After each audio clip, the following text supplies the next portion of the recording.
Join us in the epic finale of our 2-week journey deep into the Himalayas. This is a documentary-style travel vlog following our trek to Everest Base Camp in Nepal. In the first moments, we prepare to tackle the highest of the 3 passes, Kongma La Pass. What unfolds next is jaw-dropping as we descend into the Khumbu Valley, crossing the vast Khumbu Glacier.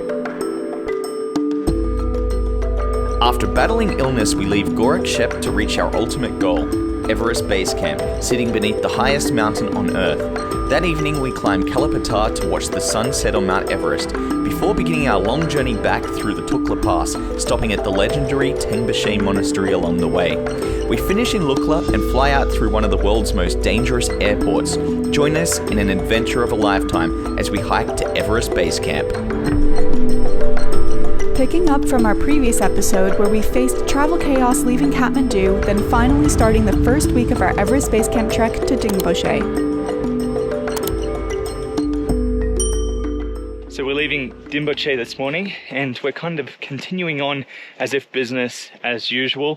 We're heading up to Chukhung, which is part of the 3 passes trek, and we are parting ways from the people doing the standard Everest Base Camp trek for the first time on the trip. As mentioned in the previous video, we have had some news that Kongma La Pass was closed.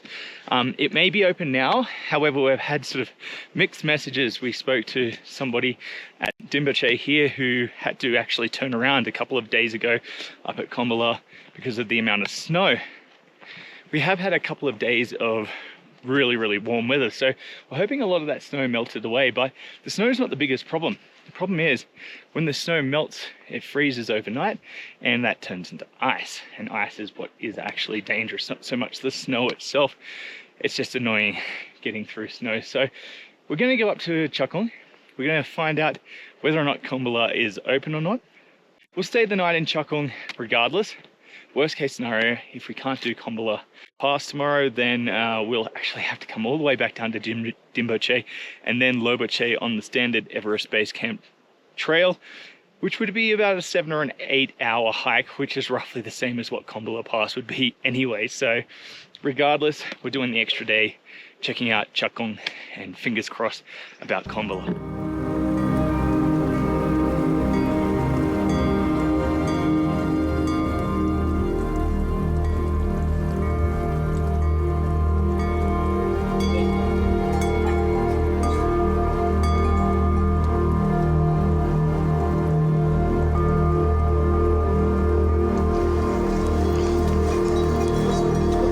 Already a part of the troop. I am. Looks like we've joined the yak train.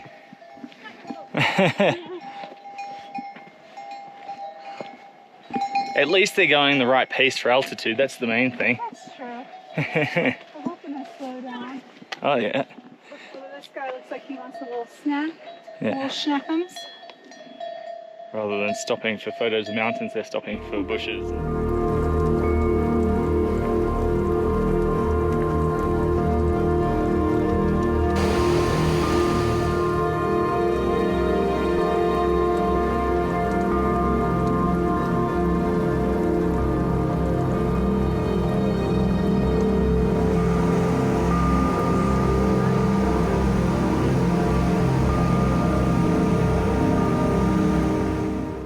We just passed a hiker who tried to cross Kongma La yesterday. He said that the altitude actually got to him and that's the reason why he turned around. His friends went over, but he said it took them 12.5 hours. And he said within the first kilometer, the snow was knee deep. Also as well, there were some people who went missing up there last week. I'm not sure if they've been found or not. I haven't heard an update on that. And Shibi was saying somebody actually died up there last week, fell off a steep ledge. So we're very uncertain about doing this, even if it is open.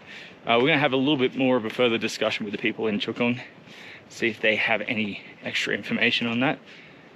If we do go tomorrow, we'd have to leave really early, about 4:30 in the morning, just because once the snow starts melting, it gets too wet and slippy, and that's when it becomes quite hard. So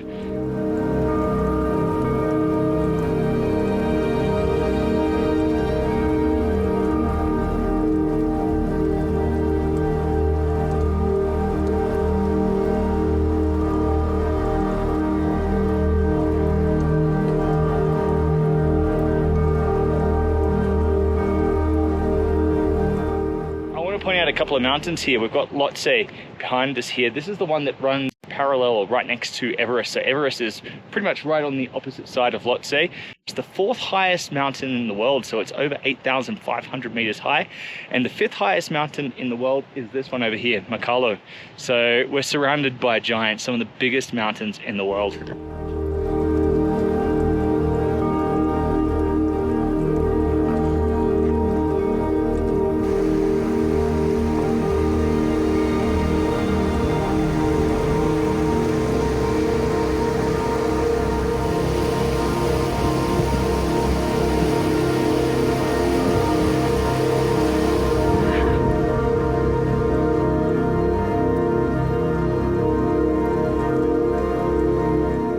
I think I need to point this out while I remember it. So you'll see this stuff piled up here like little patty cakes.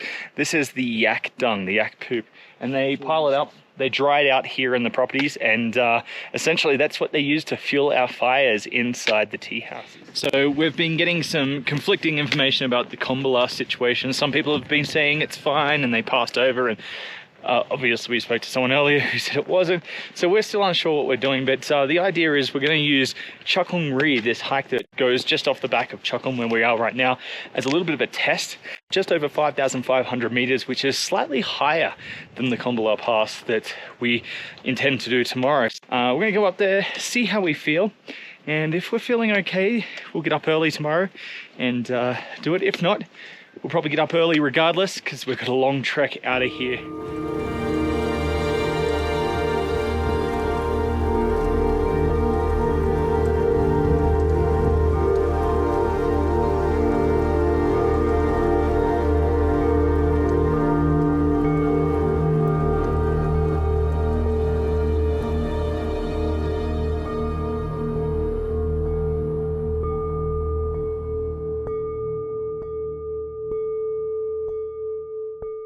Okay, so we have just cracked 5,000 meters above sea level.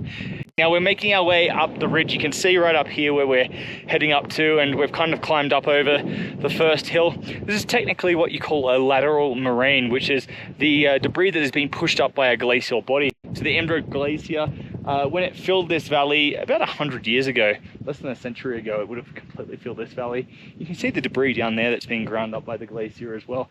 And all that debris that's been pushed either side is pretty much what these foothills are. The Dingboche Glacier still exists down the back of the valley, but due to the climate changing, it is melting quite rapidly. It sits pretty much open out in the sun here. And there is a big lake that sits down at the base of the glacier now too. As Shubi was saying, wasn't there, 10, 20 years ago. So, that's just evidence of everything changing, as most people are aware. Big climb to go. We went past a guy a little bit earlier who said it took him about 4 to 5 hours to get up and back. We're hoping to do it a little quicker than that, up there and back, hopefully within the next 3 hours or so. Let's see.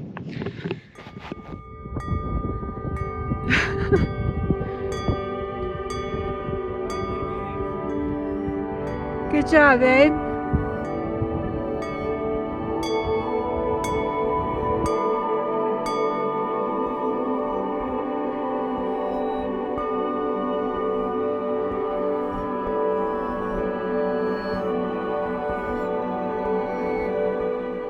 So we found ourselves a little spot outside of the wind, hiding behind some rocks. The fog has come right up about 20 minutes before we reach the top. It is starting to break up a little at the top there, so we're going to bide our time, have a little lunch here. Miranda's got some Tibetan bread. How's the Tibetan bread? That's really delicious. It's like a fried, handmade bread. So we're going to sit here for about 20 minutes, and hopefully we see more of that blue and less of this grey.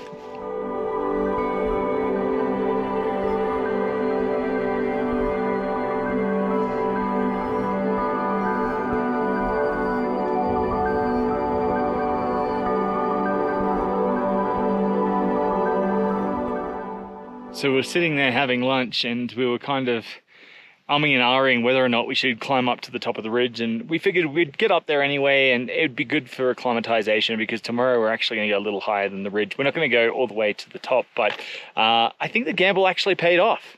Have a look at this. Some of these clouds have actually cleared out of the way, and we can see some of the beautiful mountains behind us here. Oh, it's sunny. We might go a little further up, see if we can get some slightly better views. We can see some of the other peaks behind us here that we've just come up past above the clouds. So if we go a little higher, maybe we get a little bit of an inversion. It's beautiful.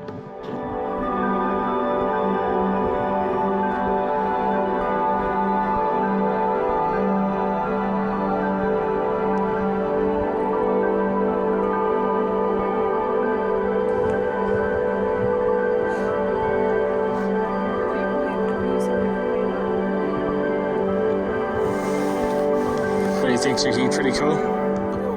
Might be a little hard to see, but just across there, just where the peak is sticking out, and there's a pass below it to the right hand side, that is going over the pass on Kongma La, so that's where we intend to go tomorrow. It's not too much higher than where we are right now, which is pretty cool. You'll notice there's a lot of snow on one side and not on the other side, so this is the eastern side and western side. The sun pretty much comes here and melts all of the eastern side, and the western side down here stays in the shadow, which means going over Kongma La Pass tomorrow, we need to do a really steep decline, and I assume it's going to be in some pretty steep snow. So we've got spikes, and hopefully they'll help anyway.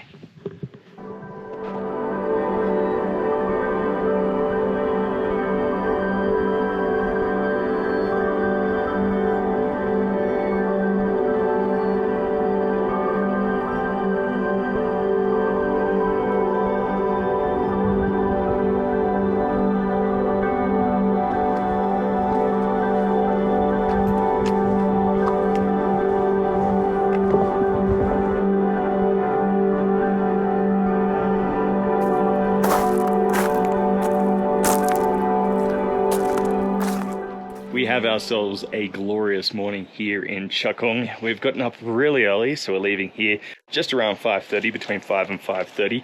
We're going to hit the trail early because we have potentially the longest day of the trip. Definitely the hardest day of the trip. Will be reaching the highest point over 5,500 meters today, going over Kongma La, and hopefully getting into Lobuche early afternoon, mid-afternoon. So that's the plan. As you might be able to hear, I'm a little sinusy. I've got myself a cold. Perfect timing to get a cold, but energy levels seem to be okay. And hopefully we'll be able to just power through this. As we were saying in the last couple of days, there have been some mixed reports about the conditions up on Kongma La, but there seems to be quite a few people here in Chukhung doing it. So there seems like there'll be quite a few people here for support. And the weather is supposed to be phenomenal. As you can already see, it looks nice and clear. And the mountains around us, this is just out of this world. It's amazing. Almost makes me feel better.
So we've made our initial hill climb, and now we can see the Kongma La Pass just up there. So probably about 2 hours to get there. The little glacial bowl that sits just before it with a nice, beautiful lake where we can refill our water bottles if need be. For those of you that have been to Queenstown, New Zealand, our home, you might have seen some of our other videos. This looks very much like the Remarkables in the summertime. That's our big ski resort that we have in Queenstown, or one of. It has such a very similar feel. It's crazy. It kind of feels like being at home right now. But a few thousand meters above where we are back home. What are we now? We're about 5,300 meters.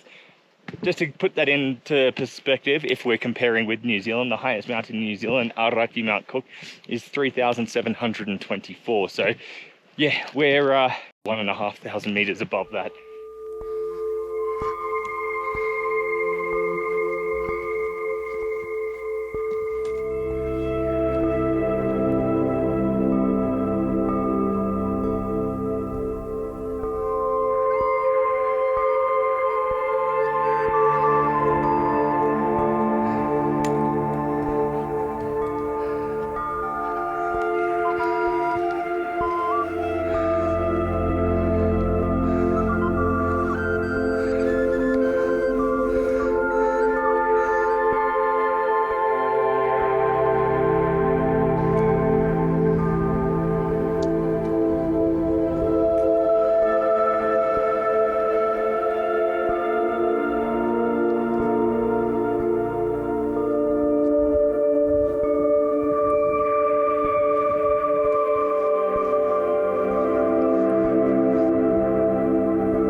Okay, we're coming up to the most challenging part of the day.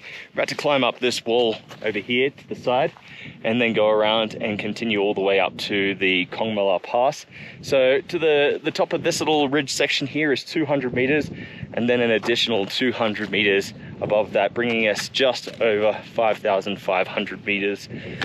Whew, it's tough and it looks pretty damn steep. So probably got another just under a couple of hours to get up to the pass if we push hard.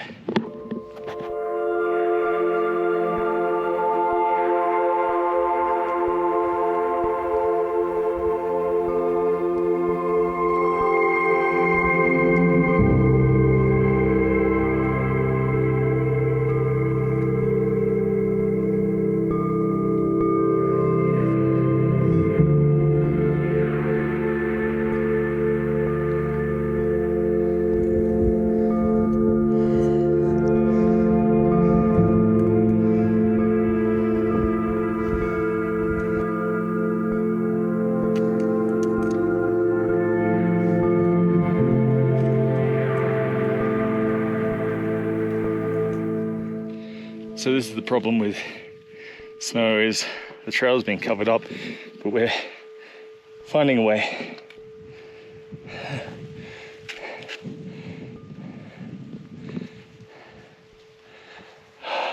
Go. Pretty tough going right now.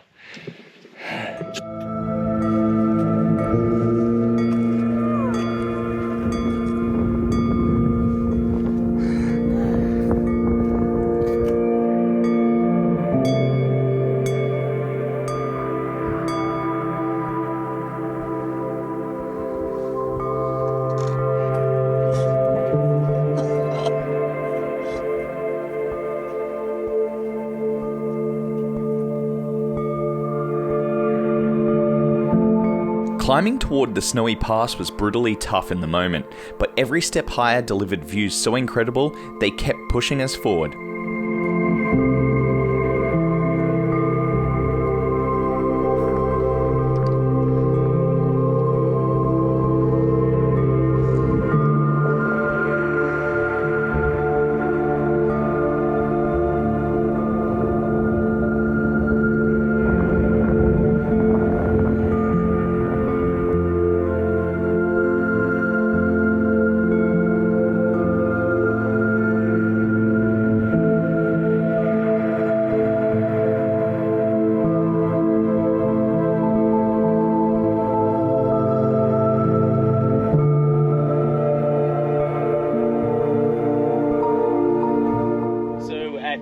Freezing altitudes like the one we're at right now, lakes like this, pretty much zero bacteria survives in them, so very, very unlikely to get sick.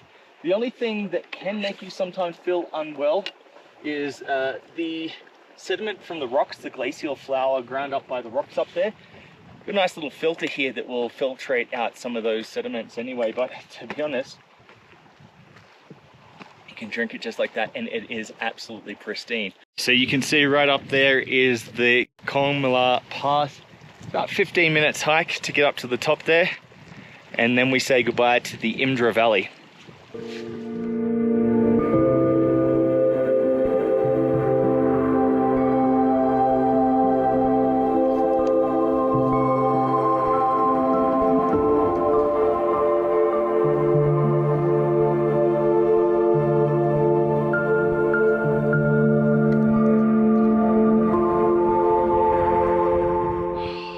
This is phenomenal. What do you think, Miranda? This is beyond beautiful. Breathtaking. Oh yeah. And no breath left up here. We're over 5,500 meters right now. We're very close to the actual pass itself. I just had a bit of a thought, you know, the last week or so that we've been trekking, it really feels like we've been trekking in these valleys. But today, it actually feels like we are in the Himalayas. We are surrounded by some of the highest mountains on Earth. Everest is just over the other side, which we will get to see coming up in the next day or two. So we're in the shadow of giants right now, but at the same time, we're almost up there with them. Lhotse up here, the 4th highest mountain in the world. It's just crazy.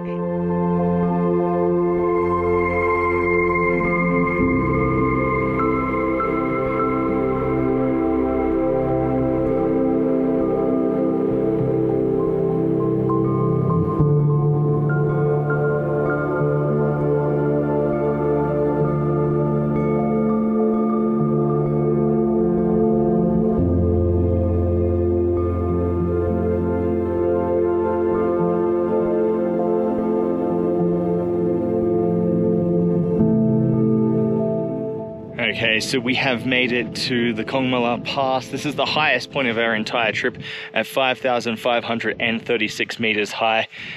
Absolutely phenomenal to be up here.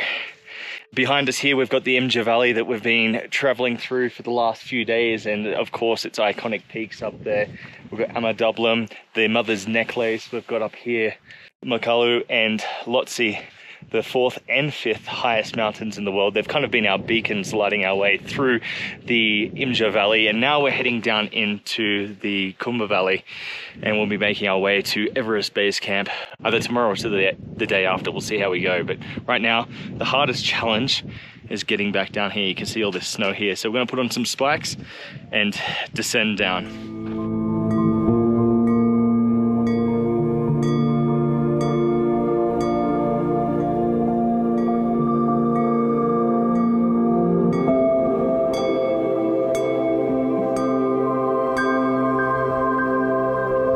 That's Lobuche there, that's where we're going.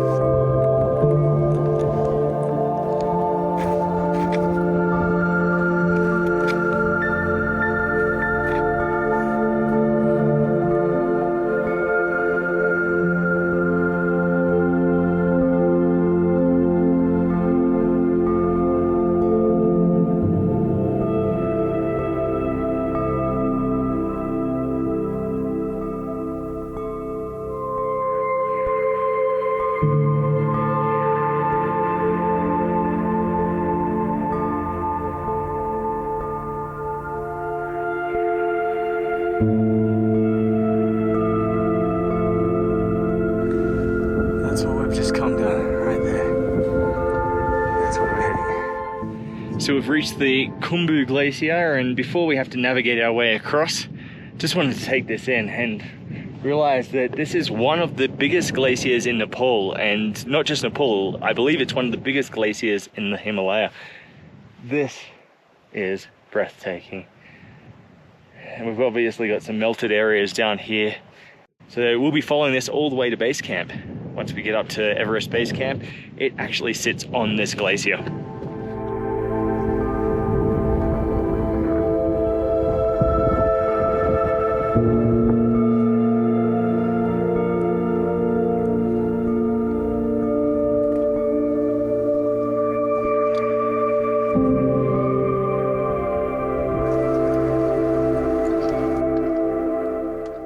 So we've been walking through this debris for about an hour now.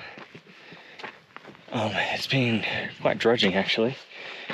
Goes up and down, winds back and forth. Sometimes you lose the path, sometimes you see it, sometimes there's snow and it's all covered up.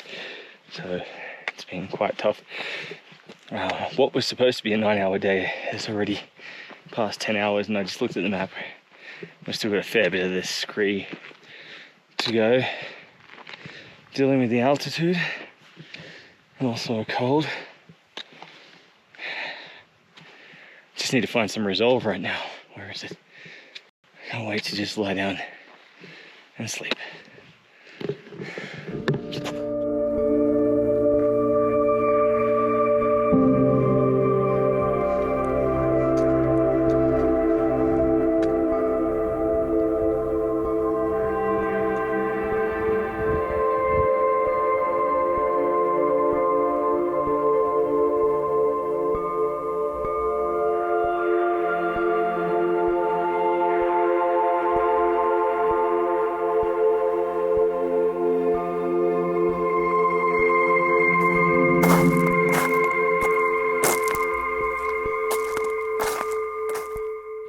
So I'm probably looking a little bit different today. Aside from battling a really bad head cold yesterday, we also battled some pretty ferocious cold winds and some extreme ultraviolet rays, and myself and Miranda got ourselves pretty burnt and wind chafed. Today, feeling a little worse for wear. Now, the original plan was to hike up to Gorak Shep, which is about a 3-hour hike, and then from there, the original plan was to go up to the Everest Base Camp, come back, climb Kala Patthar in the afternoon, which would have been somewhere between an 8 to 10 hour day, but we're so run down and I need to somehow recover a little bit from this head cold. Most likely the plan's going to be that we'll head up to Gorak Shep today. Maybe we'll rest up a little bit, and then in the afternoon for sunset, we might climb up to Kala Patthar. And the importance of Kala Patthar is it is the best view of Mount Everest, the highest mountain in the world. So this is what we've come to see.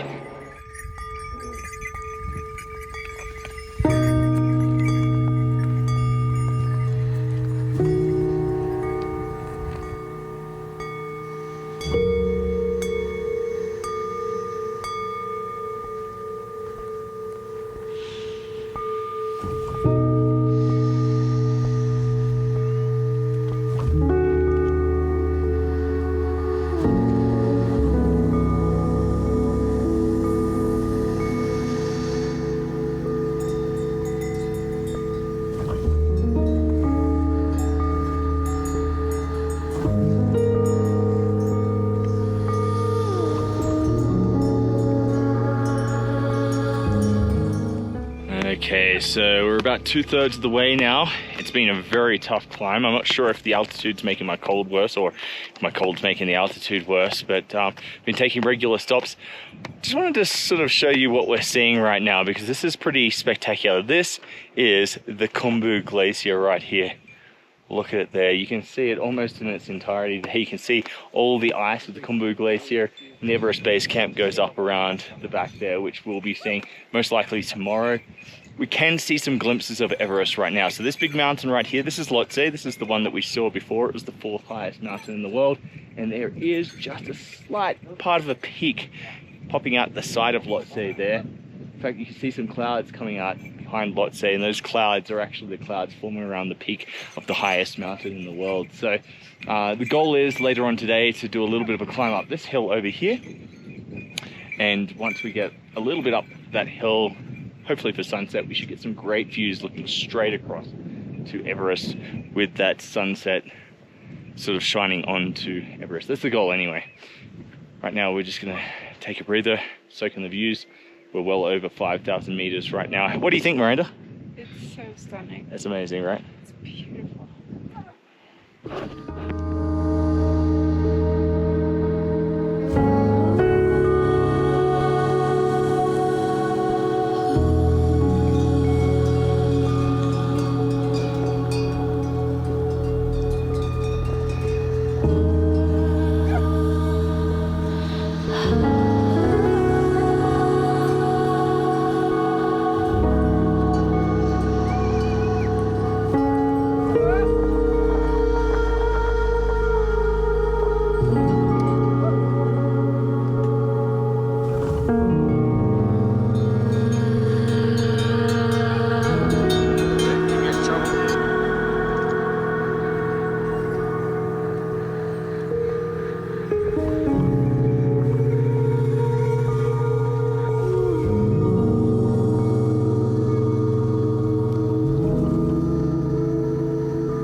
So we had a little bit of a change of plan yesterday. My illness took a little bit of a turn for the worse in the afternoon, and we didn't end up going up to Kala Patthar for sunset, which was actually a bit of a shame because I did come out at one point and you could see the peak of Everest up there glowing in the beautiful afternoon sun. So we're going to attempt to do that today. But what we're going to do first, as I mentioned yesterday, is head out to base camp itself. It's straight across there actually. And the benefit of doing that today is that we are beating all the crowds from Lobuche. We're heading out from Gorak, Shep. It's only about 2 hours walk to base camp from here. And the good news is that my head cold seems to be on the mend, so now I'm just coughing a bit, but aside from that, I'm feeling decent enough to get out there anyway and do a smaller couple of hikes today.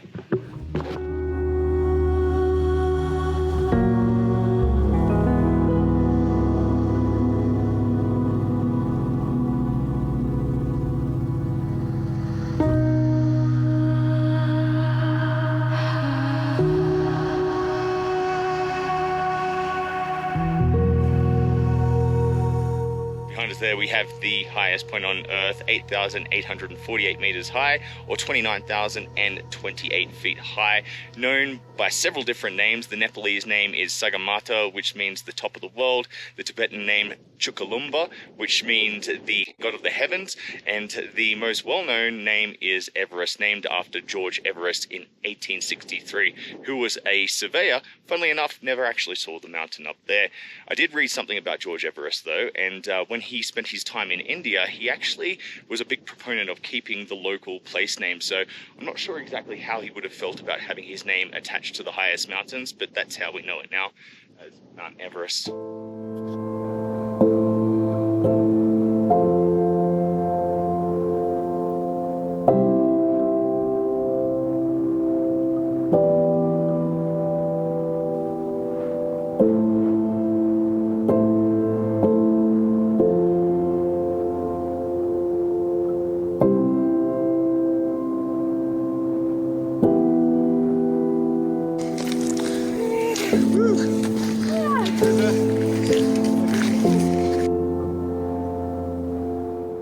So we've made it to base camp, 5,364 meters. Actually seems a little bit smaller than what we were expecting, but it's still nonetheless rewarding. The reason why it seems smaller probably has to do with the fact that the Khumbu Glacier that it sits on is actually shrinking, shifting, and moving over time. So it's always kind of ever changing.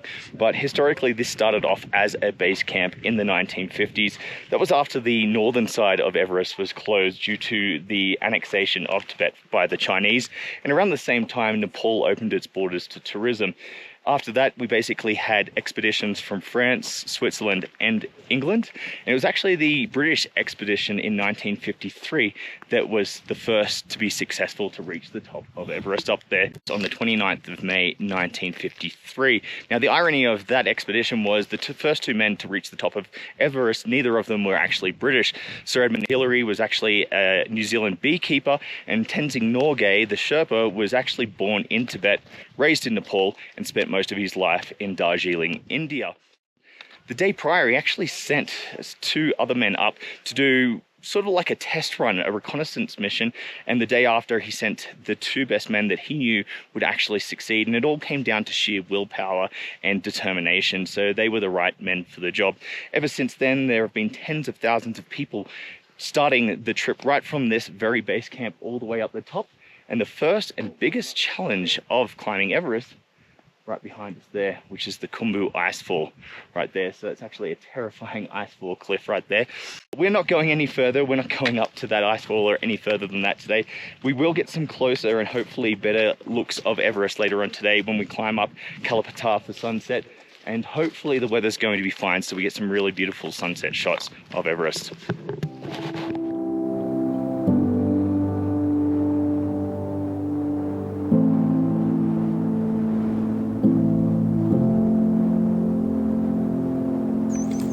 Cheers.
So we're halfway up Kala Patthar, here to get some beautiful sunset shots of Everest. We're hoping those clouds will lift. We've come across some of these birds here, pheasant-like creatures that Miranda says may be the Himalayan monal. We'll double check that and correct it if need be.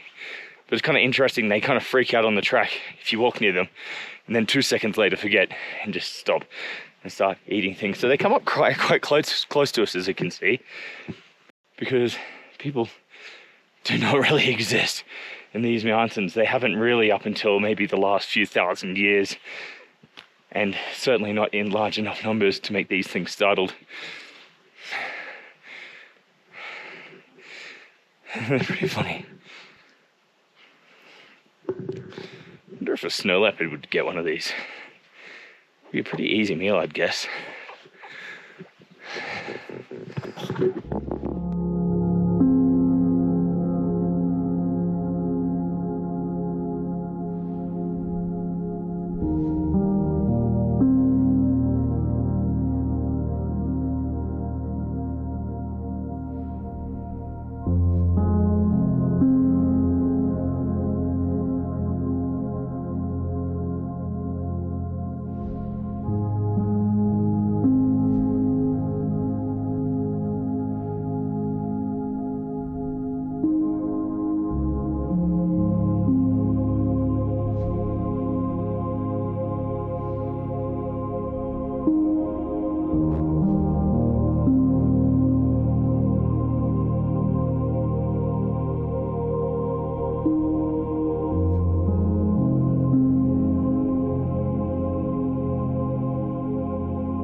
How was that, Chicky? Pretty spectacular. That was incredible. Once in a lifetime opportunity.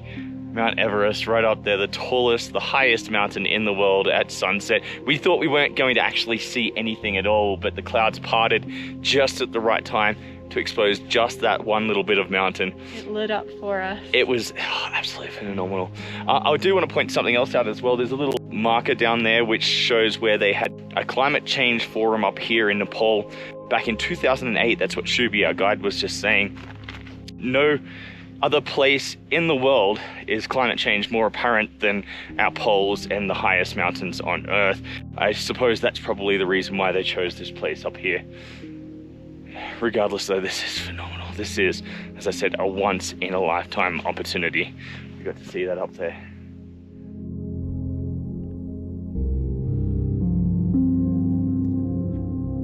So a few years back, they played the world's highest game of cricket right here on these flats here in Gorak, Shep. That's pretty funny.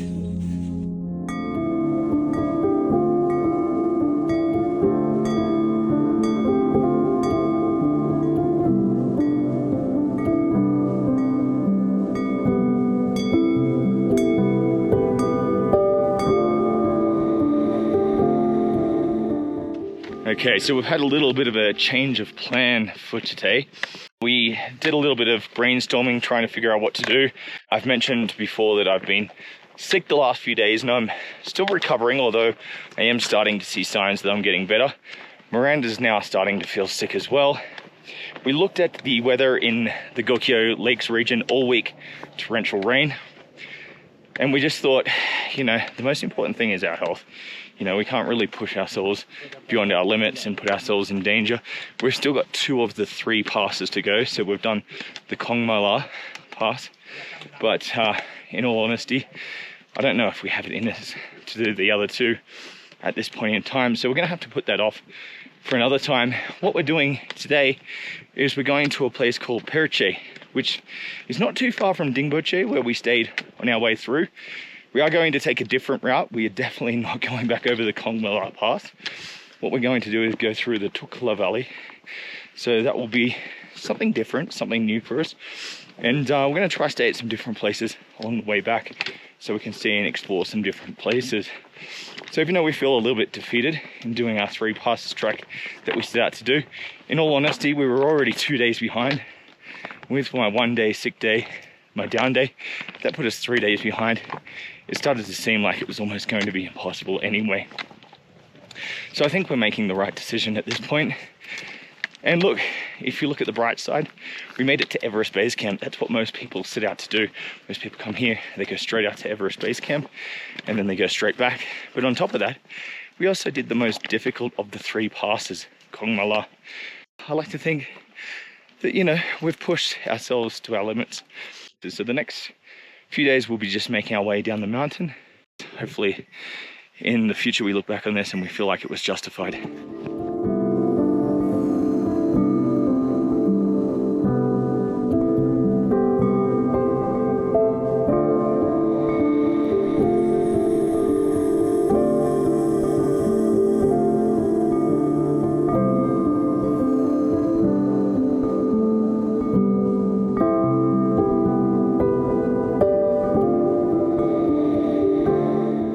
So we're coming over the Chukhung La Pass right now, and it's filled with these memorial stones and prayer flags here for people who have unfortunately perished trying to summit and conquer Mount Everest.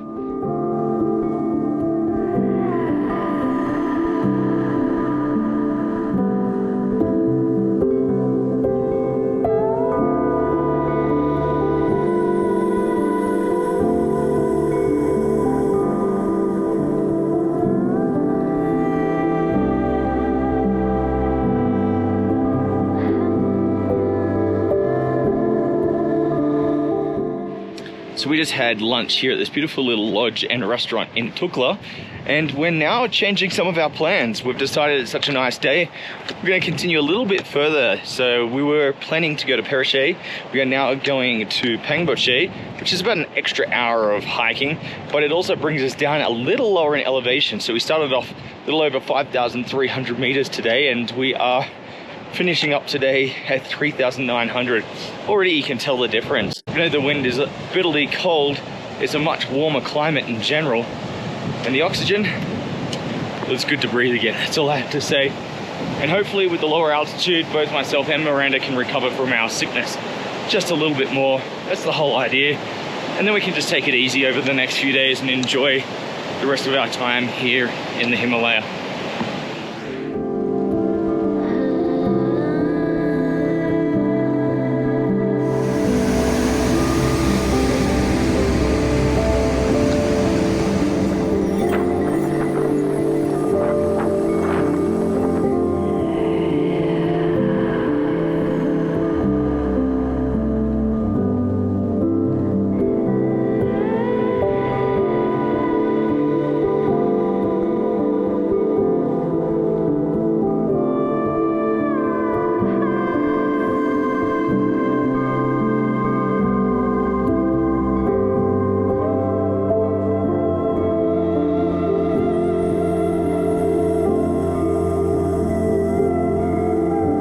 The trail winds down from the Chukhung La Pass following the Khumbu River before crossing a huge suspension bridge outside of Pangboche. This powerful river is formed by the meltwater from the Khumbu Glacier, which flows from Mount Everest and joins the Imja River in Pangboche to create the Dingboche.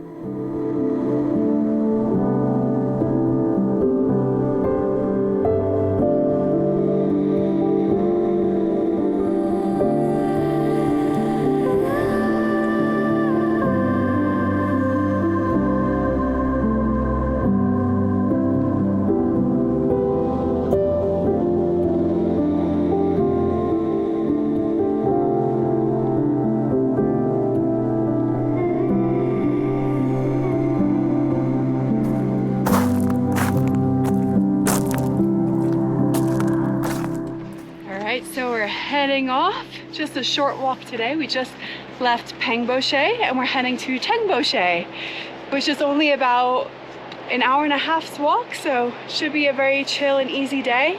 We're gonna check out the monastery there and hopefully see a ceremony, and yeah, should be good. And here are some yaks, although we don't call them yaks. What are these ones called? Jogre. Jogre.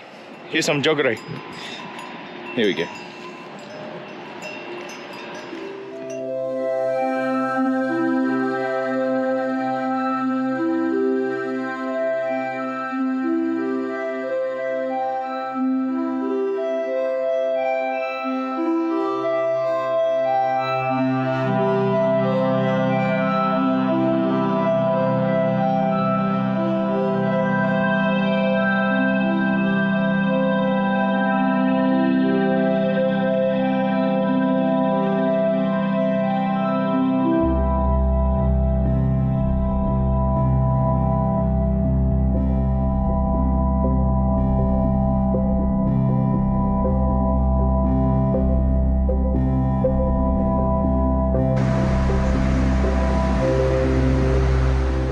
This is Gopal. Hi. Gopal is our porter. He's carrying our bags over here, so each weigh about 10 to 12 kilos, plus he's got his own stuff there, so that's about 30 odd kilos worth of stuff. Respect. Oh yeah, hard job. Shubi was saying he's 45 years old and he's been doing this for about 20 something years now. He's fitter than me. You're very strong. Very strong. A lot of respect for Gopal right there. So Shane is going to try to carry what Gopal's been carrying this whole time. See if he can handle it. So I go here. You go and little okay. Like this. Like this. All right, ready? All right. All right, Let's go, now guys. go the rest of the way to Tengboche. See you there. You're doing pretty well, actually. Yeah, I've done one step. All right, that's enough for me. That's enough. Time to go back. Oh, You want to walk? I got it. Whoa. I think you're strong. Then I'm gonna you. go further than Shane did. Okay. Just make it back down, please. Just go slow. Watch out for the poop. Watch out.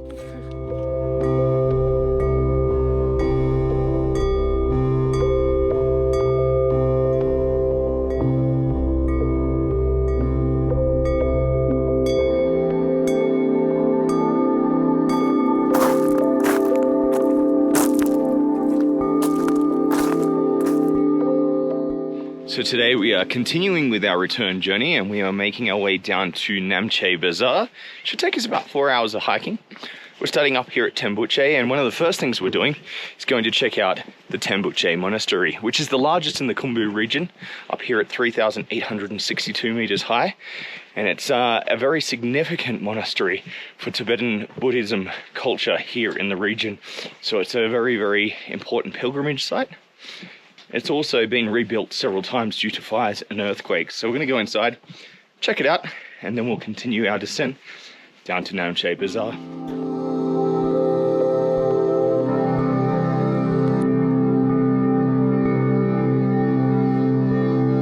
Tengboche Monastery stands as the spiritual heart of the Khumbu, founded in 1916 and rebuilt after being destroyed by an earthquake in 1934 and a fire in 1989. Sitting beneath Ama Dablam, it remains a sacred place where Everest expeditions are blessed and Tibetan Buddhist culture is preserved high in the Himalaya.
How's your pizza?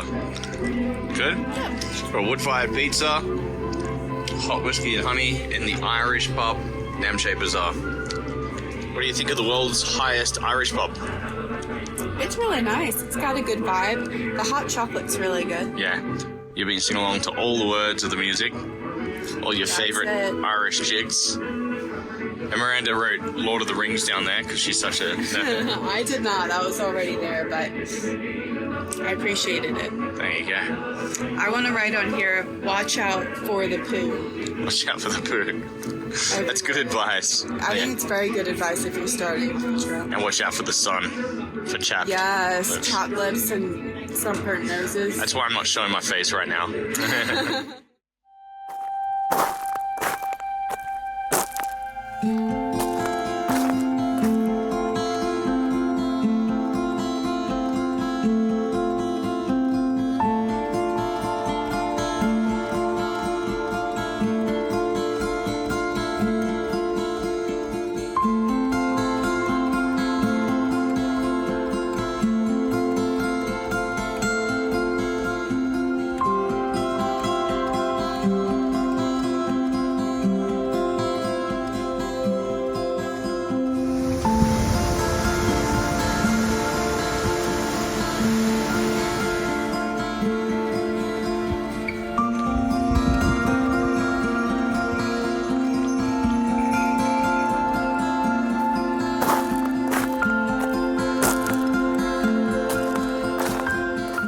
tell us what we're doing today?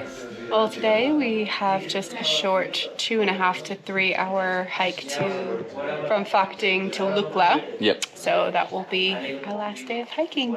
And then hopefully we can fly out today if there's flights, but I doubt it because there's a massive backup. There hasn't been flights in like 6 days. Or we'll try for tomorrow when our actual flight is In the morning. due for in the morning. See what happens. And hope for the best. The weather's supposed to be quite good tomorrow for flights. Lukla Airport, it's the most dangerous airport in the world to land. There's like massive peaks around the runway, so any clouds and they shut it down.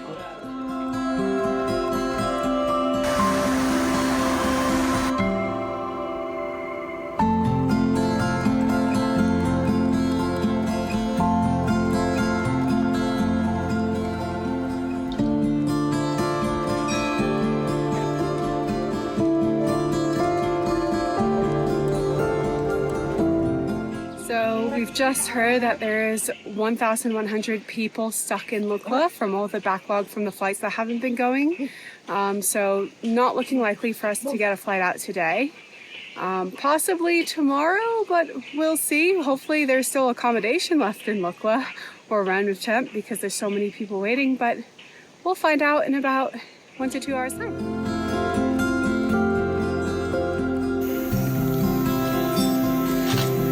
What do you think, Shui? We made it! We completed! It's a little bit eerie right now, though. There's no one around.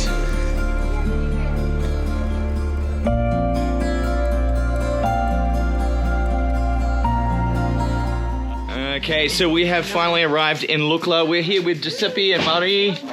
We're going to explore a little bit of town, which is kind of interesting because there aren't many big villages or towns, as we've noted before on the trail, aside from Namche Bazaar. I would say that this is equal size to Namche Bazaar. You might have noticed that I've been missing from some of the videos the last few days, and that's because of this ill-favored look that I'm sporting at the moment here. One point of advice that I will give people is if you are coming up into the mountains to trekking, sunscreen is your best friend, particularly on the lips when chafing and UV rays. I have been really, really blistered up. Do a little souvenir shopping, Cheeky? Yeah. Now time to find a good place for a beer, right? I think there's a few places around here. So what do you got there, Miranda? This is the Everest Special Hot Chocolate. It's got marshmallows, whipped cream, chocolate bits, wafer. All right, enjoy.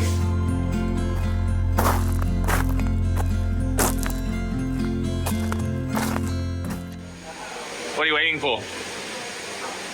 Flight around the track. That's it. So we got our flight. Do. Yeah, exciting. It all goes well. Not waiting for 6 days like they said we would. Finally got some good weather. With the weather today, actually. Yeah. Let's go to Kathmandu.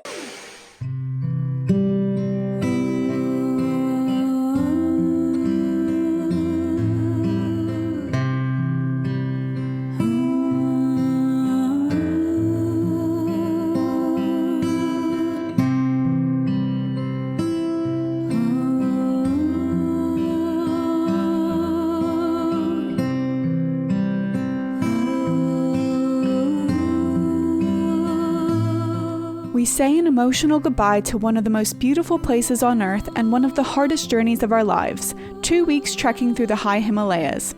We return to Ramechhap Airport and manage to catch a bus back to Kathmandu, where we meet the owners of Excellent Trek Himalayas, who organized our trip and share a traditional Nawari dinner together.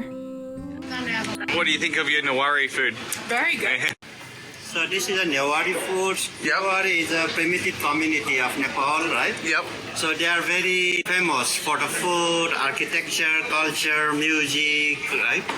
And this is the beaten rice. Yep.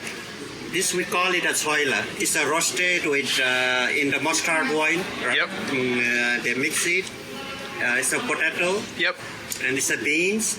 And this we call it achar. Achar is a pickle like radish, cucumber. Ah, right? yeah. They Cucumber mix radish. And this one is the raw beef you said as well. Yeah, it's raw a beef. raw meat. And Really it's a good. bamboo soup. Bamboo soup. And this we call it a chatamari. Ah, lovely. Chatamari means it's a cake It's a rice pancake sort of thing. Yeah. Rice pancake. Yeah, beautiful. And Suman is from Excellent Trek Himalaya, right?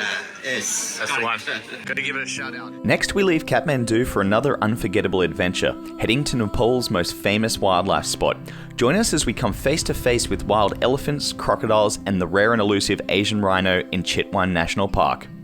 Hey guys, just a quick message. We really hope you enjoyed this video. If there's anyone you think would enjoy our videos, please share and help us grow global travel stories. We thank you for your support. How do you feel? Pretty good. A little out of breath on the uphills. It's been pretty intense. You look like Shredder from the Ninja Turtles, the mask there. Thanks. It's pretty cool. Seriously, the air is freezing right now, and I'm recovering from a cold. Miranda's trying to prepare herself and ensure that she doesn't catch the same cold, so we are trying to be smart about it, of course. All right, let's get some photos.